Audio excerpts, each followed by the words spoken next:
મિત્રો, સ્કૂલો ખુલી ગઈ છે. બાળકોને રોજ રોજ લંચમાં હેલ્ધી શું આપવું?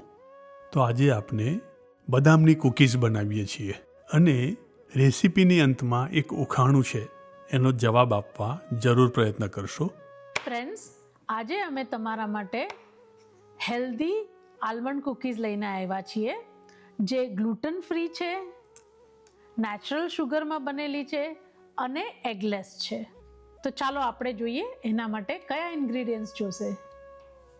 પહેલાં તો ઓર્ગેનિક આલમંડ ફ્લોર એટલે આલમંડનો લોટ છે, almonds, dates, cashew, banana, blueberry, દેશી ઘી, વેનીલા અને મેપલ સિરપ. આપણે બદામને આવી રીતે લાંબા અને પાતળા પીસીસમાં કટ કરી લઈએ. કાજુને પણ તમે ફ્રેન્ડ્સ આવી રીતે કટ કરી લેજો.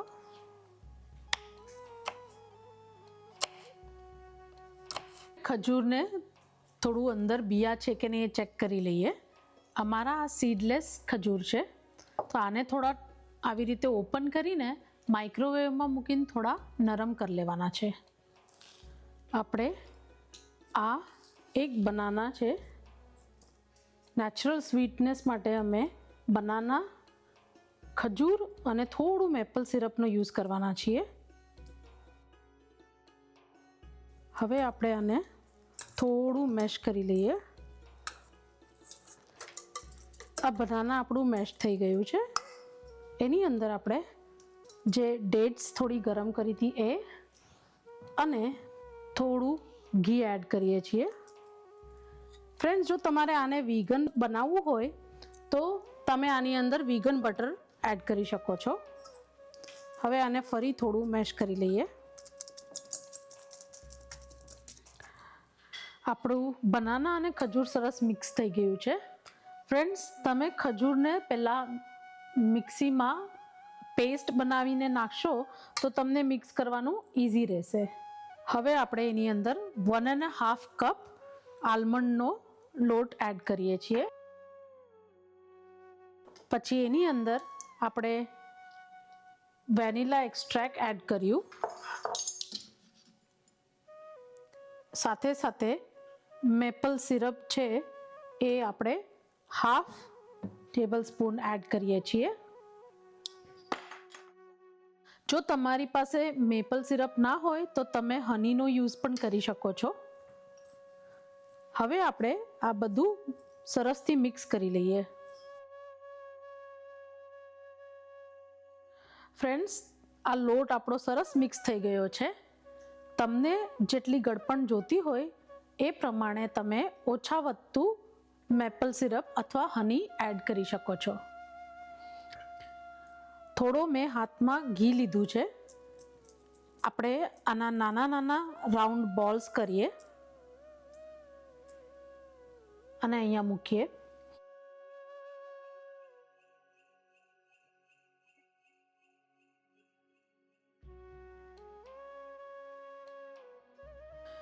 તમારી પાસે આ બેકિંગ શીટ ન હોય તો તમે પાર્ચમેન્ટ પેપર અથવા બટર પેપર યુઝ કરી શકો છો, અને આ બેકિંગ શીટ તમને ત્યાં એમેઝોન પર મળી જશે. હવે આ બોલ ઉપર થોડું આપણે આ ગ્લાસ હોય કે કંઈ બી એવું હોય એનાથી તમે થોડું વજનથી દબાવી શકો છો, જેથી કરીને એક સરખી તમારી કૂકી થાય. આ પ્રેસ કર્યા બાદ તમે થોડું બદામ અને થોડા કાજુ એના ઉપર આવી રીતે સ્પ્રેડ કરી દેજો. આપણે બાકીના અડધા કૂકીઝમાં બ્લૂબેરી નાખવાના છીએ, તો બ્લૂબેરી કૂકીઝ થઈ જશે. આને સરસથી આપણે આખી બ્લૂબેરીને મિક્સ કરી દઈએ લોટમાં. આ થોડી દબાઈ જાય એનો વાંધો નથી.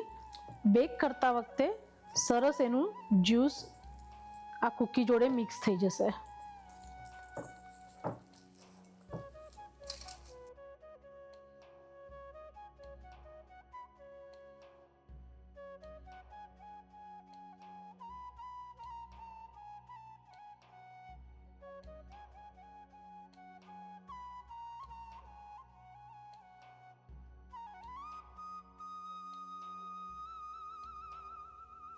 ફ્રેન્ડ્સ, આ ડ્રાયફ્રૂટ થોડું હાથેથી મૂક્યા પછી આપણે ગ્લાસથી થોડું થોડું દબાવી દઈએ.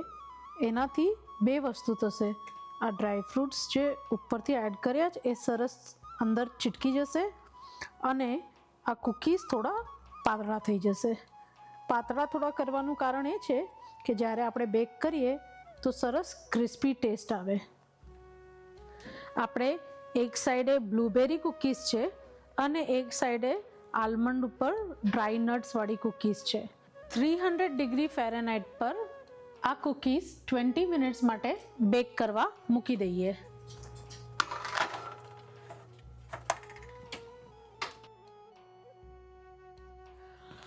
આપણા કૂકીઝ બેક થઈ ગયા છે. હવે એને આપણે કાઢી લઈએ. તમે જોઈ શકો છો સરસ લાઇટ ગોલ્ડન કલર આવી ગયો છે. આપણે હવે આ કૂકીઝને 15 થી 20 મિનિટ માટે એકદમ ઠંડુ પડવા દઈએ.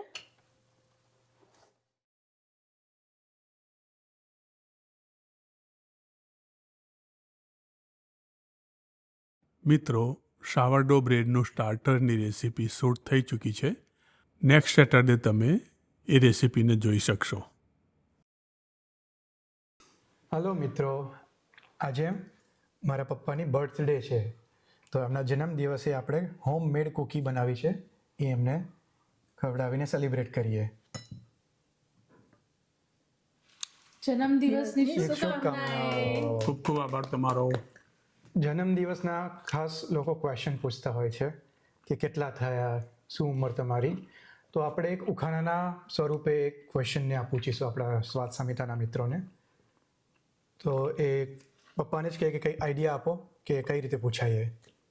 ચાલો, એક અવસર દરેકની લાઈફમાં, ઘણા બધાની લાઈફમાં એવો આવે છે. આ વર્ષે મારી લાઈફમાં છે. હું જે સાલમાં જન્મ્યો હતો એટલા વર્ષનો થયો છું. તો તમારે એ શોધવાનું છે કે મારા કેટલા વર્ષ થયા છે. તમારે પણ શોધવાનું છે. તમને તો ખબર જ હશે, પણ એ ઇક્વેશન શોધવાનું છે તમારે કે કેવી રીતે શોધી શકાય. સરસ સરસ. અને જે પહેલા 5 આપણા મિત્રો હશે એ કમેન્ટ કરો તો એમના નામ આપણે નેક્સ્ટ ટાઈમ અનાઉન્સ કરીશું. જે સાચો આન્સર આપશે એમના તો જરૂરથી કોમેન્ટ કરજો. Thank you. Thank you.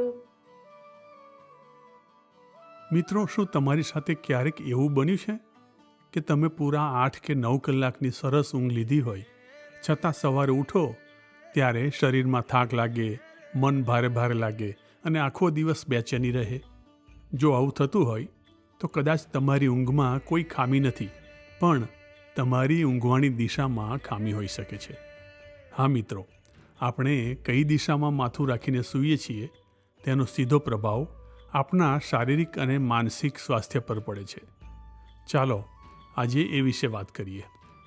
આધુનિક વિજ્ઞાન, ખાસ કરીને બાયોમેગ્નેટિઝમ, કહે છે કે આપણી આખી પૃથ્વી એક વિશાળ ચુંબક એટલે કે મેગ્નેટ છે. અને કુદરતની કમાલ જુઓ, આપણા શરીરમાં વહેતા લોહીમાં રહેલા આયન, લોહ તત્વના કારણે આપણું શરીર પણ એક નાનકડા ચુંબક તરીકે જ કામ કરે છે. આપણા શરીરનું માથું ઉત્તર ધ્રુવ નોર્થ પોલ છે અને પગ એ દક્ષિણ ધ્રુવ સાઉથ પોલ છે. હવે જો તમે તમારું માથું ઉત્તર દિશામાં રાખીને સૂવો છો તો શું થશે? પૃથ્વીનો ઉત્તર ધ્રુવ અને તમારા શરીરનો ઉત્તર ધ્રુવ બંને ભેગા થશે. વિજ્ઞાનનો નિયમ છે કે 2 સમાન ધ્રુવો એકબીજાને અપાકર્ષે છે, એટલે ઓપોઝિટ ડિરેક્શનમાં ફોર્સ કરે છે. આ ઘર્ષણના કારણે મગજ તરફ લોહીનો પ્રવાહ અચાનક વધે છે. પરિણામે તમને સરખી ઊંઘ આવતી નથી, હાઈ બ્લડ પ્રેશર થઈ શકે છે અને સવારે માથું ભારે લાગે છે. તો પછી સાચી દિશા કઈ છે? તો મિત્રો, સૌથી શ્રેષ્ઠ દિશા છે દક્ષિણ. જ્યારે તમે દક્ષિણ દિશામાં માથું રાખીને સૂવો છો ત્યારે પૃથ્વીનો દક્ષિણ ધ્રુવ અને તમારા શરીરનો ઉત્તર ધ્રુવ માથું એકબીજાને આકર્ષે છે. આનાથી તમારા શરીરનું બ્લડ સર્ક્યુલેશન એકદમ નોર્મલ રહે છે. હૃદયને પમ્પિંગ કરવામાં વધારે મહેનત નથી કરવી પડતી અને તમને એકદમ શાંત અને ગાઢ ઊંઘ આવે છે. અને જો તમે કોઈ એવું કામ કરો છો જેમાં બુદ્ધિનો વધારે ઉપયોગ થાય છે અથવા તમારા ઘરમાં ભણતા બાળકો છે તો તેમના માટે પૂર્વ દિશામાં માથું રાખીને સૂવું એ બેસ્ટ છે. પૂર્વ દિશા તરફ માથું રાખવાથી યાદશક્તિ અને એકાગ્રતામાં જબરજસ્ત વધારો થાય છે. આશ્ચર્યની વાત તો એ છે મિત્રો કે જે વસ્તુ આપણે બાયોમેગ્નેટિઝમ સાબિત કરી રહ્યું છે તે જ વાત આપણા ઋષિમુનિઓએ આયુર્વેદમાં હજારો વર્ષો પહેલાં જ કહી દીધી છે. આપણી પરંપરાઓ પાછળ કેટલું ઊંડું વિજ્ઞાન છુપાયેલું છે, ખરું ને? તો આજથી જ જરા ચેક કરજો તમારા બેડની દિશા કઈ છે, અને જો જરૂર લાગે તો આજથી જ માથું દક્ષિણ અથવા પૂર્વમાં રહે તેવો ફેરફાર કરી જુઓ. આજના માટે આટલું બસ છે.